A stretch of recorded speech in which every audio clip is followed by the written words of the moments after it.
Une minuscule graine porte en elle la promesse de la vie.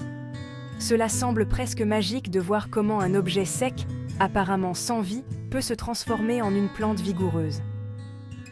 Comprendre ce processus va au-delà de la simple biologie. La médecine chinoise et le taoïsme offrent des perspectives uniques sur cette merveille de la nature. Ils nous éclairent sur les forces qui réveillent une graine et guident sa croissance. Ces traditions ancestrales considèrent le monde comme un réseau d'énergie et d'éléments interconnectés. Elles voient le voyage de la graine comme un microcosme des grands cycles de vie, de mort et de renouveau qui régissent l'univers. En comprenant ces principes, nous acquérons une appréciation plus profonde de l'interdépendance de toutes choses.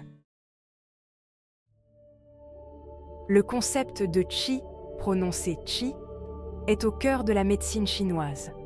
Le qi est l'énergie vitale qui circule dans tous les êtres vivants.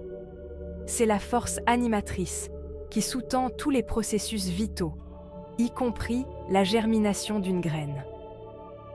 À l'intérieur de la graine, le qi est dormant, attendant les conditions propices à son réveil. Imaginez le qi comme une étincelle cachée à l'intérieur de la graine. Lorsque la graine absorbe l'humidité et la chaleur de la terre, cette étincelle s'enflamme. Le qi commence à circuler, activant les processus internes de la graine et amorçant la croissance. La médecine chinoise utilise la théorie des 5 éléments pour expliquer l'interaction des forces naturelles. Ces éléments, le bois, le feu, la terre, le métal et l'eau, ne sont pas des substances littérales. Ils représentent plutôt différentes qualités et phases de l'énergie qui influencent tous les phénomènes, y compris la croissance d'une graine. Chaque élément joue un rôle dans le voyage de la graine. L'eau ramollit l'enveloppe de la graine et assure l'hydratation. Le bois représente la croissance ascendante et extérieure de la pousse. Le feu fournit la chaleur nécessaire à la germination. La terre nourrit et soutient la plante en développement.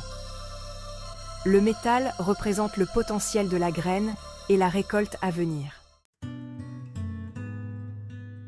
Section 4. La danse du yin et du yang. Le concept taoïste de yin et de yang est essentiel pour comprendre la croissance de la graine.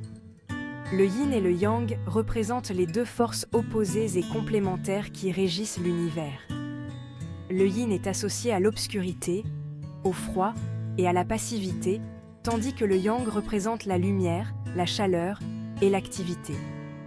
Au sein de la graine, il existe un équilibre délicat entre le yin et le yang. L'état dormant de la graine est yin, caractérisé par l'immobilité et le potentiel. La germination marque un passage vers le yang, lorsque la graine éclot avec vie et activité. Tout au long de la vie de la plante, le yin et le yang interagissent continuellement, assurant une croissance et un développement harmonieux.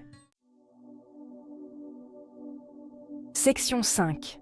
Harmonie et équilibre dans la nature.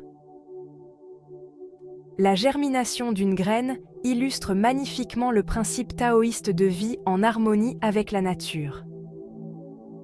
Tout comme la graine a besoin d'un juste équilibre entre humidité, chaleur et nutriments, de même les humains s'épanouissent lorsqu'ils vivent en accord avec les lois naturelles. La médecine chinoise et le taoïsme nous enseignent que la santé et le bien-être dépendent du maintien de l'équilibre en nous-mêmes et dans notre relation avec l'environnement. En comprenant les principes qui régissent le monde naturel, nous pouvons vivre en meilleure harmonie avec nous-mêmes et le monde qui nous entoure. Section 6. La sagesse ancienne pour la vie moderne. La sagesse de la médecine chinoise et du taoïsme offre de précieuses leçons pour naviguer dans les complexités de la vie moderne. En reconnaissant l'interdépendance de toutes choses et l'importance de l'équilibre, nous pouvons cultiver une plus grande harmonie dans nos vies. Observer le processus simple et pourtant profond de la germination d'une graine nous rappelle le pouvoir de la nature et l'importance de nous aligner sur ses rythmes. Tout comme la graine contient le potentiel de la vie, nous possédons, nous aussi, la capacité innée de croître, de guérir et de nous transformer. En puisant dans ces principes anciens, nous pouvons cultiver une plus grande santé, un plus grand bonheur et un plus grand bien-être dans nos vies.